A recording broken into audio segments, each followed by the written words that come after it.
नमस्कार दोस्तों, home science academy में आपका स्वागत करती हूँ। और आज आपके लिए मोस्ट इम्पोर्टेंट टॉपिक जो आपके हर परीक्षा में पूछे जा सकते हैं, ये ऐसा टॉपिक है जो आपके एक्सटेंशन एजुकेशन से संबंधित है। तो ये इस वीडियो को पूरा ध्यान से देखिएगा और ये आपकी हर परीक्षा में पूछे जा सकने वाले हैं। और जो एग्रीकल्चर एक्सटेंशन एजुकेशन से भी करते हैं उनके लिए भी ये टॉपिक महत्वपूर्ण है। तो चाहे वो टीजीटी हो, पीजीटी हो, बीएससी, एमएससी, बीए, एमए, यानी हर परीक्षा की दृष्टि से ये टॉपिक बहुत ही महत्वपूर्ण होने वाला है। तो पूरा वीडियो बहुत ध्यान से देखिएगा, आपको टीचिंग मेथड समझ में आ जाएगा क्या होता है टीचिंग मेथड। अब चलते हैं अपने वीडियो की तरफ। तो ये टॉपिक बहुत ही महत्वपूर्ण है। सबसे पहले जानते हैं प्रसार शिक्षण विधियाँ किस लिए प्रयोग की जाती हैं, इसके पीछे क्या उद्देश्य है, क्यों एक्सटेंशन वर्कर अपने जो है प्रोग्राम को इफेक्टिव बनाने के लिए क्यों जो है टीचिंग मेथड यानी शिक्षण सामग्री का प्रयोग करता है। तो देखते हैं इसमें है प्रसार कार्य को क्या होता है प्रभावशाली बनाने के लिए। क्या है प्रसार कार्य को प्रभावशाली बनाने के लिए, जिससे इसका दूसरे पर अधिक प्रभाव पड़े, अधिक लोग इससे इम्प्रेसिव हों, और इसके साथ साथ शिक्षित करने के लिए, प्लस प्रसार कार्यकर्ता और शिक्षार्थी के बीच एक अनुकूल परिस्थितियाँ उत्पन्न करने के लिए। देखिए, यदि मैं आपको ऐसे ही बताती चीज़ें समझ में नहीं आती, लेकिन मैं यहाँ पर आपको ब्लैक बोर्ड पर लिख करके टीचिंग मेथड ब्लैक बोर्ड का प्रयोग कर रही हूँ, दृश्य सामग्री का प्रयोग कर रही हूँ, तो आपको चीज़ें क्या है समझ में आ जाती हैं। एक देखिए ये विजुअल रूप में दिखाई पड़ रही हैं आपके सामने। तो वही चीज़ होती है कि प्रसारकर्ता और शिक्षार्थी के बीच अनुकूल परिस्थितियाँ उत्पन्न करने के लिए टीचिंग मेथड का प्रयोग किया जाता है। इसके साथ साथ जो हमारा प्रोग्राम है सरल बनाने के लिए, सुगम बनाने के लिए, और इसके साथ साथ जो कार्यक्रम होता है उसको आकर्षित करने के लिए भी इसका प्रयोग किया जाता है। और हमारे मनोवृत्तियों में यानी कोई चीज़ें ऐसी नहीं होती कि हम मुँह से बता देते हैं तो वो चीज़ें समझ में नहीं आती हैं। अगर उसको जो है कहानी के द्वारा मोटिवेशन दी जाती है, लोगों की कहानियों को उसमें ऐड करके बताया जाता है और अन्य चित्रों के माध्यम से प्रस्तुत किया जाता है, तो वो चीज़ें क्या होती हैं, वो चीज़ें ज़्यादा प्रभावशाली होती हैं। और साथ में हमारे मनोवृत्ति यानी हमारे विचारों में भी परिवर्तन आता है। किससे आता है? ये हमारे टीचिंग मेथड का प्रयोग करने से आता है। तो ये चीज़ें हैं कि कार्यक्रम को प्रभावशाली बनाने के लिए शिक्षित करने करता और जो सीखने वाले हैं इनके बीच अनुकूल परिस्थितियाँ उत्पन्न करने के लिए, प्रोग्राम को सरल और सुगम बनाने के लिए इनका प्रोग्राम का मतलब कि ये टीचिंग मेथड का प्रयोग किया जाता है। तो अब आता है हमारा स्वरूप। ये कई प्रकार के होते हैं, तो जो आपके लिए महत्वपूर्ण है, जो ज़्यादा आपके लिए है, वही चीज़ें मैंने यहाँ पर लिया है। देखिए, वैसे आपका टीचिंग मेथड वैसे भी 3 रूप से हैं: दृश्य सामग्री, श्रव्य सामग्री, दृश्य और श्रव्य सामग्री। दृश्य किसे कहते हैं? ऐसा साधन जिसको हम केवल देख सकते हैं, जैसे चार्ट्स, पोस्टर्स, पिक्चर्स, फोटोग्राफ्स, ये क्या होते हैं? ये हमारे दृश्य होते हैं। श्रव्य का मतलब ऐसे साधन जिनका प्रयोग हम केवल सुनने के लिए कर सकते हैं, जैसे रेडियो, टेप रिकॉर्डर, या कोई बोल रहा स्पीच दे रहा है तो एनी कहने का इसको हम सुन सकते हैं, वो हमारा क्या होता है? श्रव्य सामग्री होती है। दृश्य श्रव्य क्या होता है? ऐसे साधन, ऐसी सामग्री जिसमें सुनते भी हैं, देखते भी हैं, प्लस सुनते भी हैं, देखते भी हैं, तो ये हमारा क्या होता है? दृश्य श्रव्य। दृश्य माने देखना, श्रव्य माने सुनना। तो दोनों सामग्री को एक साथ प्रयोग किया जाता है। करने का मतलब जैसे इसमें टेलीविज़न आते हैं और मोबाइल आता है, कंप्यूटर आते हैं, ये हमारे नुक्कड़ नाटक होते हैं, कठपुतली होती है, ये दृश्य श्रव्य सामग्री हैं जिनको हम देखते भी हैं और सुनते भी हैं। ये ज़्यादा प्रभावशाली होता है। तो ये चीज़ें हो गई। अब यहाँ पर स्वरूप की प्रकृति के आधार पर 3 प्रकार के होते हैं। क्या? तो ये हमारे शिक्षण सामग्री, पहला होता है मौखिक, दूसरा होता है लिखित, और तीसरा होता है क्या होता है? दृश्य। मौखिक का मतलब जिसको हम केवल क्या कर सकते हैं? सुन सकते हैं, याद कर सकते हैं, उसमें हम मौखिक रूप से भाग ले सकते हैं। अब देखिए इसमें क्या आता है हमारा? इसमें हमारा आता है शिक्षण। अब इसमें भी 2 प्रकार का होता है मौखिक में, एक प्रत्यक्ष होता है, एक अप्रत्यक्ष होता है। लिखित, जिसमें केवल लिखित रूप में मैटर रहता है, वो हमारा लिखित सामग्री होती है। दृश्य मतलब जिसको देख सकते हैं, वो हमारा दृश्य सामग्री होती है। तो देखिए हमारा जो प्रत्यक्ष सामग्री होती है और अप्रत्यक्ष होती है, इसको देख लेते हैं। तो मौखिक में इसे शिक्षण पढ़ाए जाते हैं, मीटिंग ली जाती है। तो वहाँ पे प्रत्यक्ष का मतलब जहाँ पर जो एक्सटेंशन वर्कर होता है, जो श्रोता होता है, उसके बीच डायरेक्ट इंटरेक्ट होते हैं, वो हमारा क्या होता है, प्रत्यक्ष होता है, जिसमें अपनी बातों को श्रोता के समक्ष रख सकते हैं। ये हमारा क्या होता है, प्रत्यक्ष होता है। जिसमें शिक्षण यहाँ पर टीचिंग की जाती है, मीटिंग बुलाई जाती है, वहाँ पे होता है कॉन्फ्रेंस किया जाता है, सम्मेलन बुलाया जाता है, जिससे वहाँ पर इंटरेक्ट होते हैं एक दूसरे से, और घर पर जाकर मिलते हैं, खेतों पर जाकर मिलते हैं, पर्सनली ऑफिस में जाकर के मिलते हैं। तो ये सारी चीज़ें क्या होती हैं, ये प्रत्यक्ष है, जहाँ पर डायरेक्ट मिलते हैं, फेस टू फेस मिलते हैं, फेस टू फेस बातें होती हैं, अपनी बातों को वो बताते हैं, अपनी समस्याओं को वो बताते हैं। तो ऐसे को हम क्या बोलते हैं, मौखिक। मौखिक में प्रत्यक्ष होता है। अब इसमें अप्रत्यक्ष होता है, जहाँ पर हम अपनी बातों को तो कहते हैं, लेकिन जो सुनने वाला होता है हमें दिखाई नहीं पड़ता है अपनी बातों को, यानी जो एक्सटेंशन वर्कर होता है केवल अपनी बातों को कहता है, सुनने वाला सुन लेता है, लेकिन उसका रिस्पॉन्स नहीं आता है। तो जैसे इसमें आता है रेडियो, टेप रिकॉर्डर, टेलीफोन। तो टेलीफोन में देखिए रिस्पॉन्स तो आता है, लेकिन हम देख नहीं सकते हैं, तो ये विजुअल फॉर्म में नहीं होता है। तो ये हमारा क्या होता है, अप्रत्यक्ष होता है। तो रेडियो, टेप रिकॉर्डर, टेलीफोन, यहाँ पर फेस टू फेस बातें नहीं होती हैं, बल्कि ये केवल कह सकते हैं अप्रत्यक्ष फॉर्म में ये होती हैं। तो नेक्स्ट हमारा आता है लिखित। क्या है, लिखित। अब लिखित रूप में, जिसमें हम लिखित रूप में हमें सूचनाएं दी जाती हैं अखबारों के माध्यम से, पत्र पत्रिकाओं के माध्यम से, किताबों के माध्यम से, चार्ट के माध्यम से, सूचना पत्र जैसे चस्पा कर दिया जाता है, पोस्टर के माध्यम से सूचनाएं जो दी जाती हैं वो हमारी क्या होती हैं, लिखित फॉर्म में होती हैं। क्या होती हैं, लिखित फॉर्म में होती हैं। तीसरा आता है हमारा दृश्य सामग्री। क्या है, तीसरा आता है हमारा दृश्य सामग्री, जिसको हम देख सकते हैं। इसमें क्या आता है, प्रदर्शनी, छायाचित्र। अब एग्जीबिशन, देखिए ये सारी चीज़ें भी आपको यहाँ समझना है। इसका डिटेल यदि जिसमें जो चीज़ें होंगी मैं उसको बताऊंगी। कुछ चीज़ें मैंने जैसे चार्ट्स को, पोस्टर्स को, ओवरहेड प्रोजेक्टर को, ये सारी चीज़ें मैंने डिटेल भी किया है। हमारे आप अच्छे से आपको प्लेलिस्ट में मिल जाएगा, इसमें प्रसार शिक्षा के प्लेलिस्ट में। तो ये सारी चीज़ें, फ्लैश कार्ड को, ये सारी चीज़ें मैंने पढ़ाया हुआ है। और भी दोबारा समझ में नहीं आएगा तो हमें कमेंट बॉक्स में बताएंगे, तो उस टॉपिक को मैं अलग अलग से आपको बता दूंगी।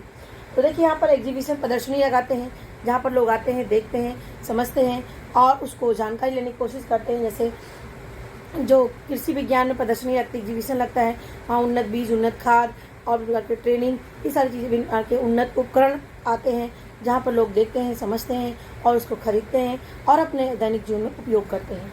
तो ये होता है छायाचित्र होता है, जिसमें फ़ोटो के माध्यम से दिखाया जाता है, पोस्टर्स के माध्यम से।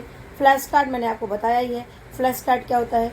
और फ्लैश कार्ड जिसमें ऊपर की तरह मतलब इसमें चित्र होता है और जो एक कहानी के रूप में चीज़ों को प्रेडिक्ट करते हैं, बताते हैं, जिसमें जो हमारा ये फ्लैश कार्ड होता है 10 से 12 कार्ड होते हैं।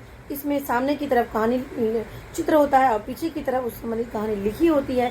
तो जो वर्कर होता है वो पीछे की कहानी पढ़ता जाता है और सामने जो बैठे रहते हैं श्रोता, ऑडियंस जो होते हैं, वो सुनते जाते हैं और देखते जाते हैं। ये हमारा फ्लैश कार्ड होता है। ये स्लाइड होता है, स्लाइड प्रोजेक्टर में रख करके स्लाइड को दिखाते हैं, इसमें भी चित्र के माध्यम से लिखित रूप में चीज़ों को प्रस्तुत करते हैं। फिल्म शो होता है, फिल्म शो में भी प्रोजेक्टर के माध्यम से इसको प्रस्तुत करते हैं। तो ये चीज़ें हमारी हो गई क्या, मौखिक, लिखित और दृश्य। अब इसमें जो चीज़ें हमें आपको बताना होगा, इसको डिटेल भी मैं लेकर के आऊँगी, लेकिन अभी आपको ये जानना है कि कौन चीज़ किस में आती है। अब आता है हमारा डायमेंशनल। देखिए डायमेंशनल क्या होता है, ये हमारा एक तरीके से ट्रेडिशनल सर्कुलर डिज़ाइन होता है। ये कैसे किस तरह से दिखाई देता है, किस आयाम में दिखाई पड़ता है, इसीलिए इसको डायमेंशनल नाम दिया है। जैसे यहाँ पर जो 2 डायमेंशनल का मतलब 2 साइड, यानी हाइट, लेंथ और विड्थ होता है। इसमें क्या होता है, इसमें लेंथ और विड्थ के माध्यम से चीज़ों को प्रस्तुत करते हैं। ये ट्रेडिशनल माध्यम होता है, जबकि ये मॉडर्न होता है हमारा 3 डायमेंशनल। और इसके अंतर्गत मोस्टली रूप से विजुअल चीज़ें आती हैं, जैसे chart, posters, folders, flash card, चित्र, photo, graph, bulletin board, leaflet, pamphlet, ये सारी चीज़ें किस में आती हैं, 2 डायमेंशनल में आती हैं। 2 डायमेंशनल जिसमें लेंथ और विड्थ के माध्यम से अपने जो डाटा होते हैं उसको प्रस्तुत करने का काम करते हैं, उसे हम क्या बोलते हैं, 2 डायमेंशनल। अब आता है 3 डायमेंशनल। इसमें 3 चीज़ें होती हैं, लेंथ, विड्थ और हाइट क्या होती है, लेंथ, विड्थ और हाइट, तीनों चीज़ों को लेकर के प्रस्तुत करते हैं। जैसे यहाँ पर विज्ञान भी होता है, इंजीनियरिंग भी होता है और प्रैक्टिस होता है। तीनों चीज़ों को सम्मिलित करके जो हम टीचिंग मेथड का प्रयोग करते हैं, इसमें मुख्य रूप से हमारी वास्तविक चीज़ें आती हैं। जैसे मुझे मार्कर के बारे में बताना है तो मार्कर हमारे सामने होगा, इसकी क्वालिटी को हम आपको दिखा करके बताएंगे। ये हमारी क्या होती है, ये वास्तविक वस्तुएं होती हैं। इसमें नमूना, अगर ये हमारा मार्कर ना हो तो बस उसका नमूना बना देते हैं यहाँ पर और दिखा देते, देखिए ऐसे मार्कर होता है, या ऐसे चीज़ें जो भी दिखाना हो वो चीज़ हमारे पास उपलब्ध नहीं है, बल्कि उसी के मॉडल को हम यहाँ पर बना देते हैं, बता देते हैं, उसी का दूसरा रूप ला करके दिखा देते हैं। वो हमारा क्या होता है, नमूना कहलाता है। अब आता है मॉडल, उसी तरह जैसा होता है, और जो चीज़ें ना हो उसकी वास्तविक रूप को मॉडल के रूप में फॉर्म करना ही क्या होता है, मॉडल कहलाता है, प्रतिरूप जिसको बोलते हैं। ये चीज़ें होती हमारी 3 डायमेंशनल में आती हैं। तो नमूना हमारा आता है, मॉडल और वास्तविक वस्तुएं क्या होती हैं, 3 डायमेंशनल के अंतर्गत आती हैं। ये आपको आशा करती हूँ समझ में आ गया, 2 डायमेंशनल और 3 डायमेंशनल। 2 में हमारा ट्रेडिशनल चीज़ें होती हैं और जब हमारी 3 होती हैं मॉडर्न चीज़ें होती हैं और अच्छी चीज़ें कह सकते हैं जो नई टेक्नोलॉजी संबंधित होता है वहाँ पर दिखाते हैं। जबकि हमारा ये ट्रेडिशनल के माध्यम से होते हैं, ये लेंथ और विड्थ के माध्यम से दिखाते हैं। इसमें तीनों चीज़ें होती हैं, लेंथ, विड्थ प्लस हाइट। ये चीज़ें हो गई हमारी डायमेंशनल के आधार पर 2 प्रकार के होते हैं। इसमें जो क्वेश्चन आपका आता है 2 डायमेंशनल कौन सा होता है और 3 डायमेंशनल कौन सा होता है, यही क्वेश्चन इसमें पूछे जाते हैं। अब आता है हमारा प्रक्षेपण के आधार पर। देखिए प्रक्षेपण क्या होता है, प्रोजेक्टर किसे कहते हैं। प्रोजेक्टर यानी एक इक्विपमेंट्स होता है जिसके माध्यम से अपने डाटा को, सूचना को, कोई जानकारी को उस प्रोजेक्टर के माध्यम से प्रस्तुत करते हैं, ऑडियंस के समक्ष उसको प्रस्तुत करते हैं, दिखाते हैं, समझाते हैं। उसी को क्या बोलते हैं, प्रक्षेपण। क्या कहते हैं, प्रक्षेपण कहते हैं। अभी क्या होता है, ये 2 प्रकार का होता है, प्रक्षेपित और गैर प्रक्षेपित। क्या होता है, प्रोजेक्टर और नॉन प्रोजेक्टर। क्या होते हैं, प्रोजेक्टर और नॉन प्रोजेक्टर होते हैं। इसमें क्या होता है, जो प्रोजेक्टर होता है, अब देखिए यहाँ पर फिल्म प्रोजेक्टर का मतलब, इसमें फिल्म दिखाने के लिए कौन सा प्रोजेक्टर प्रयोग करते हैं, फिल्म प्रोजेक्टर। देखिए प्रोजेक्टर को ऐसे हम बिना लाइट का उपयोग नहीं कर सकते हैं, उसमें लाइट की आवश्यकता पड़ती है और इलेक्ट्रिक की आवश्यकता पड़ती है। जबकि जो हमारा नॉन प्रोजेक्टर होता है इसमें लाइट की आवश्यकता नहीं पड़ती है, इसको ऐसा हम ऐसे ही दिखा सकते हैं। लेकिन प्रक्षेपण यानी प्रोजेक्टर में दिखाने के लिए हम क्या प्रयोग करते हैं, इसमें हम लाइट या इलेक्ट्रिक का प्रयोग करके ही हम बातों को, सूचनाओं को दिखा सकते हैं, समझा सकते हैं। इसे बोलते हैं प्रोजेक्टर। अब देखिए फिल्म को दिखाने के लिए फिल्म प्रोजेक्टर होता है, ये भी कई प्रकार के होते हैं। 35 mm के लिए, 16 mm के लिए, जो 35 होता है उसमें वो भी दिखाते हैं, और जो ऐसी नॉर्मल चीज़ें होती हैं उसको दिखाने के लिए 16 mm का प्रयोग करते हैं। ये सारी चीज़ें मैं अपने वीडियो में बता रखी हूँ। Slide projector and slide transparent होती है, जिसमें चीज़ों को दिखाने के लिए स्लाइड प्रोजेक्टर में लगा देते हैं और सामने वो बोर्ड पर या दीवार पर, वाल पर दिखाई पड़ती हैं, हमारी क्या होती हैं, स्लाइड प्रोजेक्टर होती हैं। ओवरहेड प्रोजेक्टर, जिसको OHP के नाम से भी जानता है, OHP ओवरहेड प्रोजेक्टर होता है और इसमें चीज़ों को हम दिखाते हैं। जैसे इसमें ट्रांसपेरेंट होता है, इसमें चीज़ों को हम लिख देते हैं या चित्र बना देते हैं और उसको जो है एक लाइट के माध्यम से उसको उस पर रख करके और उसका फ्लैश पड़ता है वॉल पर या बोर्ड पर, और उसको लोग जो है ऑडियंस हमारे देखते हैं, समझते हैं। तो हमारा क्या होता है, ओवरहेड प्रोजेक्टर। और भी डिटेल जानना होगा तो हमें बताइएगा, इसको मैंने पढ़ाया भी है। अब आता है ओपेक प्रोजेक्टर। ओपेक प्रोजेक्टर क्या होता है, ये ऐसा प्रोजेक्टर होता है जिसमें जो ट्रांसपेरेंट की चीज़ें नहीं होती हैं वो भी दिखाते हैं, किसमें, ओपेक प्रोजेक्टर में। इस बातों को आप याद रखना, इन सब में जो है ट्रांसपेरेंट की चीज़ों को दिखाई पड़ते हैं, लेकिन जो हमारा ओपेक प्रोजेक्टर होता है इसमें ऐसी चीज़ें होती हैं जो ट्रांसपेरेंट नहीं होती हैं। जैसे बुक, यदि हमें बुक को दिखाना है तो हम बुक के पेज को भी रख देंगे उसमें, तो हमें क्या होता है, वो पूरी दोनों चीज़ें साफ दिखाई पड़ेगी। तो इसे बोलते हैं ओपेक प्रोजेक्टर, जो अपारदर्शी चीज़ों को भी दिखाने का काम करता है।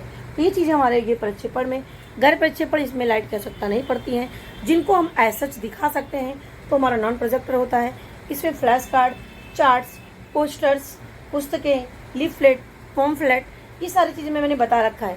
आप लिस्ट में जाइए, देखिएगा अलग अलग चीज़ें बताए हैं। अगर नहीं होगा फिर हमें आप कमेंट बॉक्स में बताइएगा, मैं आपको इसमें से जो चीज़ें समझ में नहीं आएंगी इनको हम बारी बारी से डिटेल आपको लेकर के आएंगे। तो ये हो गया लीफलेट, पॉम्फलेट, बुलेटिन, ये हमारे नॉन प्रोजेक्टेड में आते हैं। यही से आपके क्वेश्चन पूछते हैं, प्रोजेक्टर में, प्रक्षेपण में क्या होते हैं और नॉन प्रोजेक्टर में क्या होते हैं। तो ये चीज़ें आप याद कर लीजिएगा। अब आता है हमारा संपर्क विधियों के आधार पर। अब देखिए संपर्क विधि क्या है।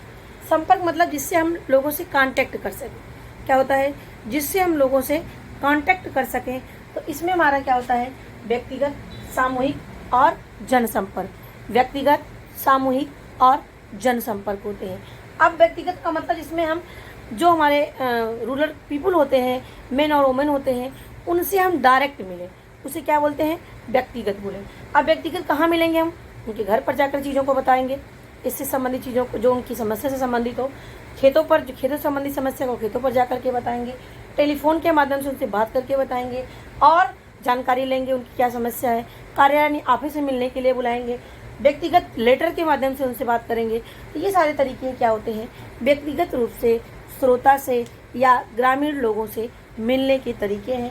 खेत पर, टेलीफोन, कार्यालय और व्यक्तिगत पत्र के माध्यम से।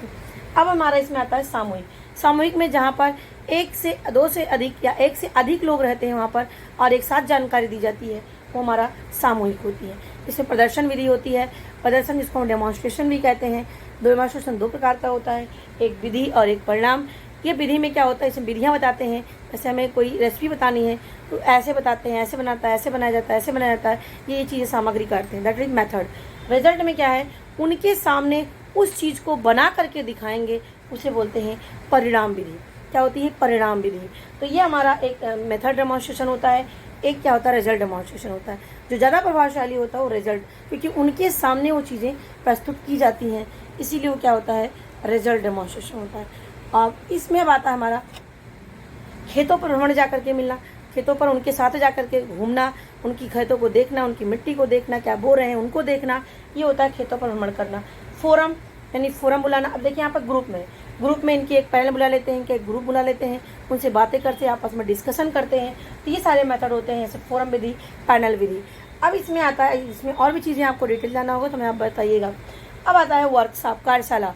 इसको वर्कशॉप जहाँ पर 1 से 7 दिन तक वर्कशॉप चलता है, जिसमें उनको प्रशिक्षण दिया जाता है, उनकी समस्या से संबंधित, कोई नई जानकारी संबंधित, कोई चीज़ों को बता रहे हैं उसके बारे में कैसे किया जाता है, ये सब चीज़ों के लिए वर्कशॉप होता है, जो 1 से 7 दिन तक, 1 से 4 दिन तक ये चलता है। सम्मेलन, कॉन्फ्रेंस होता है, भ्रमण, यहाँ उनके साथ टूर पे जाते हैं, वहाँ पे दिखाते हैं। तो ये सारे मेथड होते हैं सामूहिक रूप से। अब आता है विराट, जहाँ पर 2 से कह सकते हैं, जहाँ पर अधिक से अधिक लोगों तक जो है संपर्क कर सकते हैं, वो विधि होती है विराट जनसंपर्क, जिसमें हज़ारों की संख्या में लोग होते हैं। और इसमें छपित यानी इसका प्रिंटेड मेथड से हम बात कर सकते हैं उनसे, उनको जानकारी दे सकते हैं प्रिंटेड मटेरियल से। और प्रिंटेड में क्या होते हैं? बुक्स, लीफलेट, पॉम्फलेट, मैगजीन, ये सारी किस्में आती हैं। लिखित यानी छपित सामग्री में आती हैं। अब इसमें शिविर बुला करके कर सकते हैं और रेडियो पर जानकारी दे सकते हैं, टेलीविज़न से जानकारी दे सकते हैं, फिल्म से जानकारी दे सकते हैं। तो ये सारे मेथड क्या होते हैं? अधिक से अधिक लोगों तक संपर्क करने के लिए। अब इंटरनेट के माध्यम से, प्रोजेक्टर के माध्यम से, अब प्रोजेक्टर को दिखा करके, जैसे इन मेथड का प्रयोग करके हम, प्रोजेक्टर का प्रयोग करके हम अधिक से अधिक लोगों तक संपर्क कर सकते हैं। सैटेलाइट, देखिए सैटेलाइट के माध्यम से हमें रेडियो पर, मोबाइल पर, कंप्यूटर पर जानकारी मिलती है, जानकारी हम ग्रहण करते हैं। तो सैटेलाइट एक बहुत बड़ा अहम रोल अदा कर रहा है। ये हमारी कम्युनिकेशन का बहुत ही अच्छा माध्यम है, जिससे ज़्यादा से ज़्यादा लोगों तक संपर्क किया सकता है बहुत ही कम समय में। तो ये सारी चीज़ें हमारी हो गई। इसमें मैंने आपको बताया कितने टीचिंग के मेथड मुख्य रूप से होते हैं। और भी मेथड है, लेकिन जहाँ से आपके क्वेश्चन पूछे जाते हैं उसी टॉपिक को मैंने यहाँ पर डिटेल किया है। तो आशा करती हूँ आपको अच्छे समझ में आया होगा। प्लीज़ हमें कमेंट बॉक्स में जरूर बताइएगा। और फिर यदि कुछ इसमें पूछना होगा या कोई और नया टॉपिक इससे संबंधित मुझे पढ़ाना होगा तो हमें कमेंट बॉक्स में ज़रूर से ज़रूर बताइएगा। मैं उस चीज़ों को लेकर के अवश्य आऊँगी। तो मेरी वीडियो देखने के लिए आपको धन्यवाद। फिर मिलते हैं नेक्स्ट वीडियो में नेक्स्ट टॉपिक के साथ।